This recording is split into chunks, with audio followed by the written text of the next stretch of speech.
On today's session, we will be covering the added value of logic extension. I am Tamara and I will be your presenter. What is logic extension? We have been hearing a lot about low-code and no-code approach. So logic extension is enhanced functionality that provides or that's driven by a low-code approach. This feature will allow business analysts and or key user to build logic without having any knowledge about coding. The logic that we're talking about is calculations, data manipulations, table input, input-output, such as insert, updates, and so on and so forth. What do logic extension do?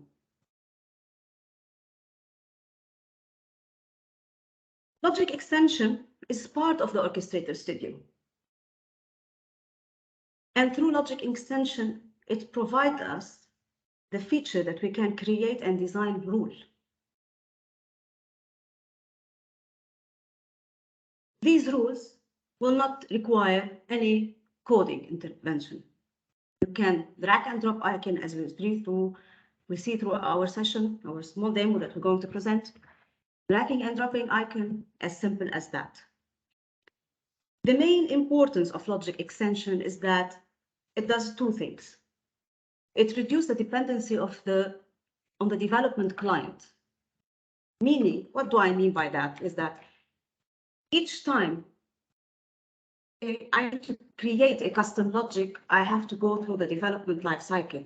And that also, which means I need to package and deploy DV, PY, and PD, so it's available to my web. With logic extension, because it's part of the user-defined objects features, so it's a UDO. So there is no need to go through all this lifecycle. It's enough that after you create this logic extension, you assign it to the orchestrator, and you can publish it and make it available. So it reduces time by producing optimized productivity. Also, if you have any problem with the costing, and if you have any problem during any errors that you face during the logic itself, you are able to rectify it directly on the spot.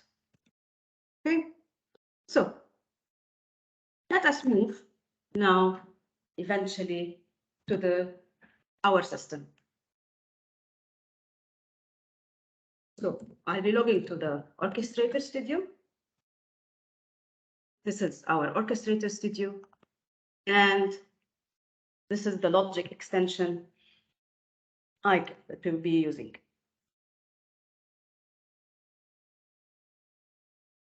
Logic extensions here, as this is what we were discussing. So again, we don't go through the usual development lifecycle. Whenever I create a new logic extension, it's available under personal. Of course, whenever it's shared for everybody, it shows me it's shared. So if I want to edit it, I will have to reserve it from, like I'm checking it and I'm reserving it to be on a personal level, so I can edit it and then I'm be able to publish it again. Also giving a quick overview before we start with the logic. Here you see I have different set of icons. I have what's called under data structure. These are the input and the output that I want to define on my logic. Then I have the list of variables that are assigned for a specific calculation that I'm doing. So here are the variables that I'm creating. Of course, I can easily rename them. And this rename, if I rename any variable, of course, it will be renamed across all the fields in the logic. So I don't need to edit again my code and review the name there. And this is the logic panel or area. Eventually, here is where I will create all my logic. Here I have a small navigation screen that tells me where specifically I want to focus on the specific area that I'm working on. In addition, if we talk about logic, eventually we have all of these options. We have assignment blocks. are the calculations themselves. If I want to create any or add any calculation, I'm using assignment block.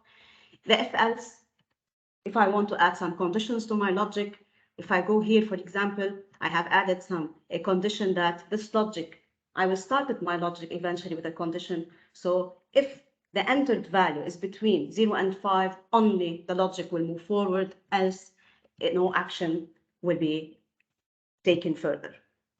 Also, I have the while, which is the looping across certain records. And of course, I can use business function or reports inside my logic, so I'm able to attach any of these. And in addition to that, I have the table inputs and outputs. On table inputs and outputs, I can do a select, I can do a fetch, I can do an update, I can do an insert across. Let us take the example that we are a company that already would like to and we noticed eventually that the long address book number in our address book file is not accurate. And we want to update the address book number, the long address book number, to be the first 3 digits of the alpha name or the employee name, and I will attach to it the address book name, the address book code, which is eventually the employee number code. So here, what I started as follows. I have added the first condition also is that I don't want the logic to run directly. I have added here a small condition that specifies the range or the length of my address code. So if it is between 0 and 5, the entered value, then the code will proceed. If no, then of course no further action will be required. Then moving forward with the logic, I will say, and I'm working on address book, so eventually I will need to do a select on my address book table 0101. So this is my select table. To add one of the options, if you notice, you will see these are different plus sign across as we go here. So it's as simple as that. I can click select. If I want to select a table, as we said, or update a table, so it's a table input and output. So this is the table. As quickly as that, here I'm specifying the table name. You can work both with the name or the code. And then here, this is the option that I'm selecting. So in my case, it's a select, so I can have it this way. In addition, now, so what I did in this case, I have created the select itself. After that, I want to add maybe some filters on the select. Because when we were discussing about our scenario, we said we're going through the address book we want the search type E, because we're working specifically on employees. So I want search type E. Okay, so in order to map here the search type E, I had to create an assignment, which is eventually a small calculation here on top of it. And on this calculation, what I have mentioned, I have said that the type should be set to literal, always equal to E. How I did that? Again, similarly, let me delete this. If you can see, you can, using a right click, you can delete, disable, copy, and paste it somewhere else on the logic. So these options are all available. Again, here, if I said I'm adding a new assignment, so here it is, labeling the assignment, you are able to add what is exactly this calculation is about. Let's say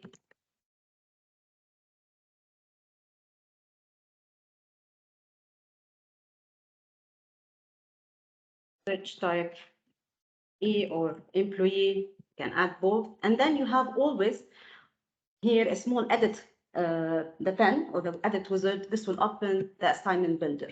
On the assignment builder, I'm specifying what I want. I want to see that my type, I want to set it. In this case, what I want to set my type, it will be a literal value. So I will click on the source. It's as easy as that. I specify it's E. If you notice also here that what I have is not only literal options, I have many other options. Like for example, I have system literate, I have system constant that I can use, different variable, expression. Now you will see, if I'm adding two different values, I can use the expressions. Also, I have all the math functions that are used usually in JD Edwards are also available here to be used, including text functions and date functions. In case, for example, I'm doing conversion, I want the last day, I want today's date, and all of these details. Going back to specifically this assignment that I have just created, in my case, I wanted to have to provide it a literal value because I wanted specifically to be equal to E, which refers back to the employees. So this is it, my assignment. Then I come back to the select statement itself. Let me delete this one because this is a repetitive. So here I'm coming back to my select statement. Then, and I go back to the mapping, to my mapping, and I say I'm selecting all the records from 0101 where my search type is equal to the assignment, the calculating beat that I already used, which is this type, and I gave it the value A. So now it's going to return for me only, or it's going to look into or iterate on only the employees. If you notice also, when I'm selecting, I have this small icon, iterate record. This iterate record, it will automatically create for me the loop inside the logic. So I don't need instead to go and create a select next and then create a loop and then create another fetch next to create this looping logic. No, the moment I'm working, I'm still on the select here. I say, yes, I want my logic to loop across all the records inside the address book number having a search type E. So here I can select to iterate. Also, if you see here, I have these small red icons here. This means that I have some errors on the specific criteria or selection that I'm doing. So if I click on it, you see that the mapping does not exist. So I can easily go ahead and specify the mapping. On the select, on the fetch next, is eventually these are the returned values. So here I can eventually specify what are the returned value. Again, it's very simple. I can say that my return value, I want the address book number. Okay, so this is my address book number. I also want to return my long address book number. So I can look through them like that, or I can search for them. So this is my long address book number. And then, of course, if I want the alpha, which is the address book name itself, which is the employee name that I have it here, and I'm assigning such as. By doing so, I have already mapped this fetch next. If you noticed, I have two, and both of them should be the same. So I don't want to go ahead to repeat what I did just here. So what I'll be doing, I will just delete this action here, and then create a copy from this one, and then we'll add it here again.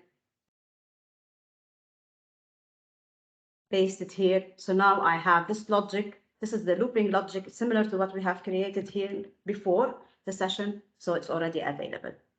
Okay, let me again.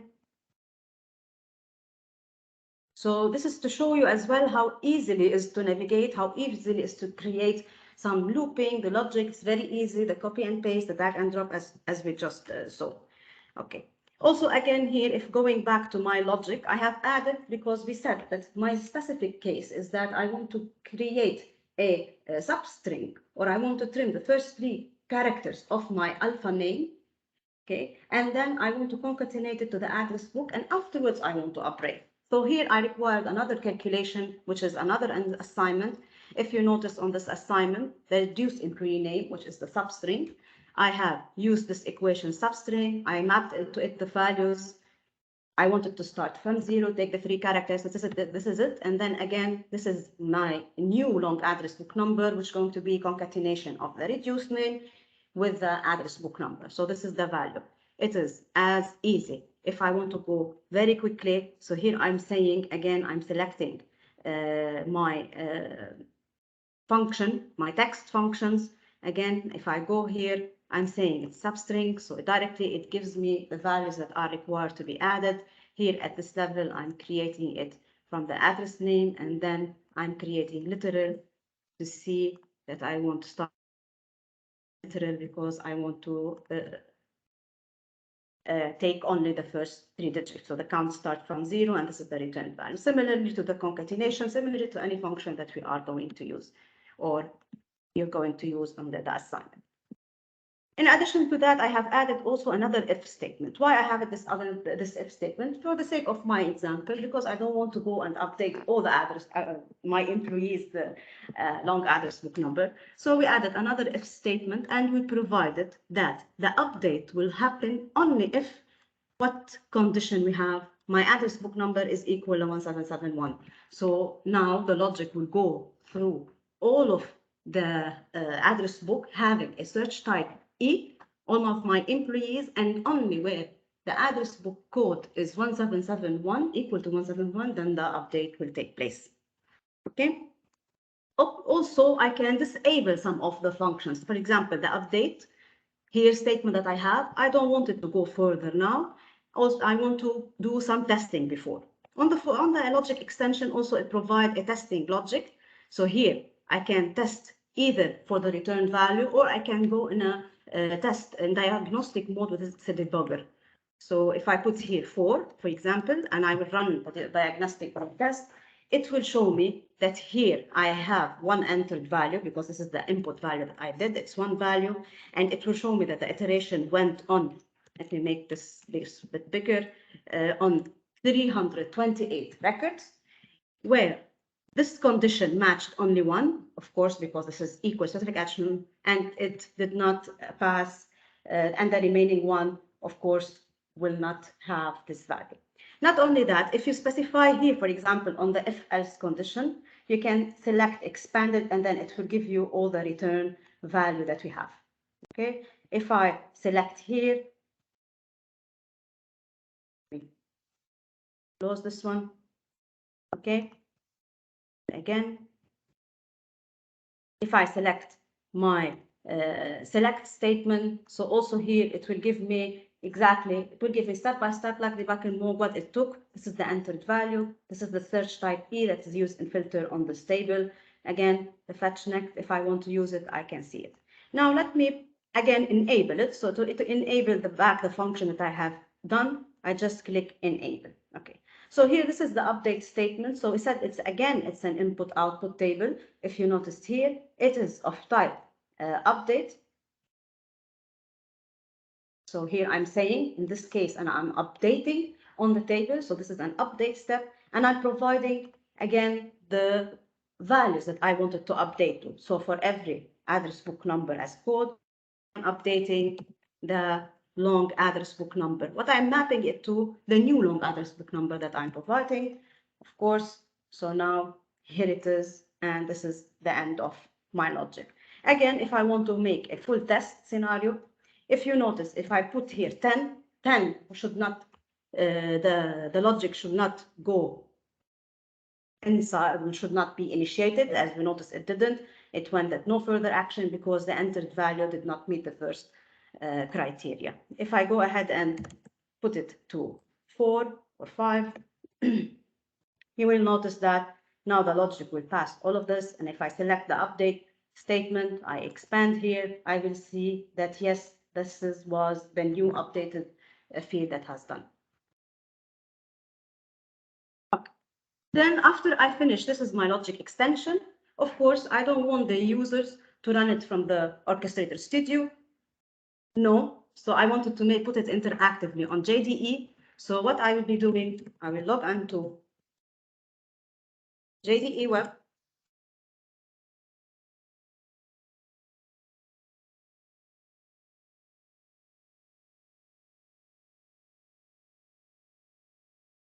Okay, and if you noticed here, I have added a button and associated to it that the orchestrator that would hold the my logic extension that I just created, and I can run it interactively from here. This is also another feature that can be done easily using form extensions. So under form extension, I have this button here where I have associated to it the orchestrator. So as you can see, this is our orchestration that we have worked on. We associated to it. I can define the input. If you notice, because we had an input value to be entered, so this is our main initiation of my logic. So I map the input value to another field that I brought it using form extension, and I mapped it to this value. So whenever now the user will enter this value under the enter range, it will automatically take this as the input value. Another option, we can drop the use of interactive entry here and allow input from the orchestrator itself. So a small pop-up window will come up where you can enter the value. Then, of course, I will save and close. Okay, so this is what we're talking about. So in my case, if I put 5 again, I can run the long address book number, and easily now, if I search for this, my address book, you will see that's already has been updated. If I do a quick change to show you just the difference between if I had the input value on, very quickly.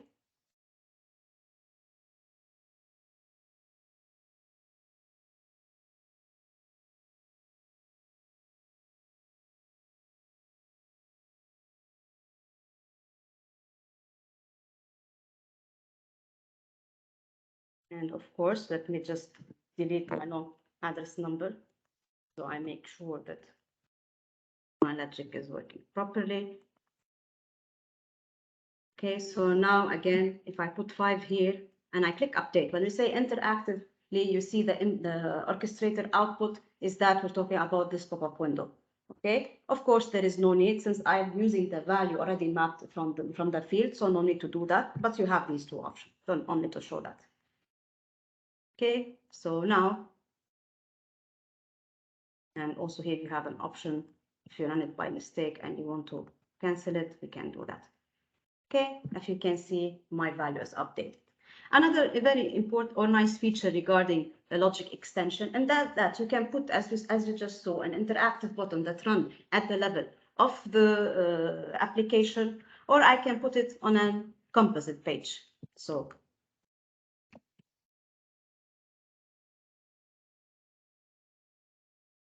if I open the HR manager composite page, so here we have already created offline another logic extension that will calculate the cost of living increase. So here in this case, it's not an update, it's not an insert, it's just a calculation logic that I'm doing using logic extension that will bring out the total amount that the company or the cost of living will be causing the company.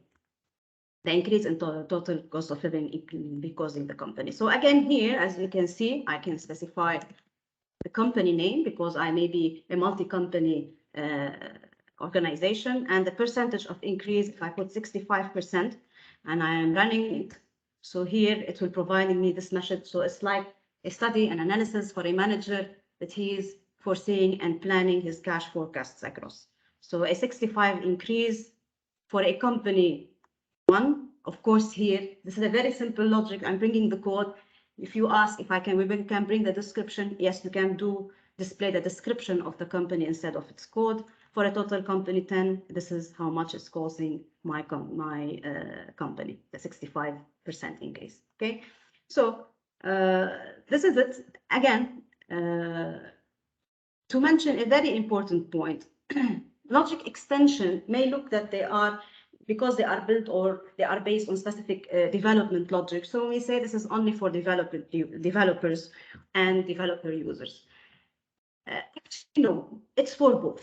I will not say that developers will not be using it. It's a very nice feature for developer because again, it will be reducing the number of days that requires to create a custom logic. For a developer, creating a logic, using logic extensions will take him almost half the time that it was used to take him before. Also, it opened another chapter, which is now also business analyst as well as key user training can start working on developing the logic as well, because no codes is required, as you just saw during the session, and they can test their logic step by step. Here, I know this was our quick session. It's a very quick session about logic extension. Again, it's a feature that the sky is the limit. You can create as much as you want with it. You can build on it as many things and many logics. And this is it for me.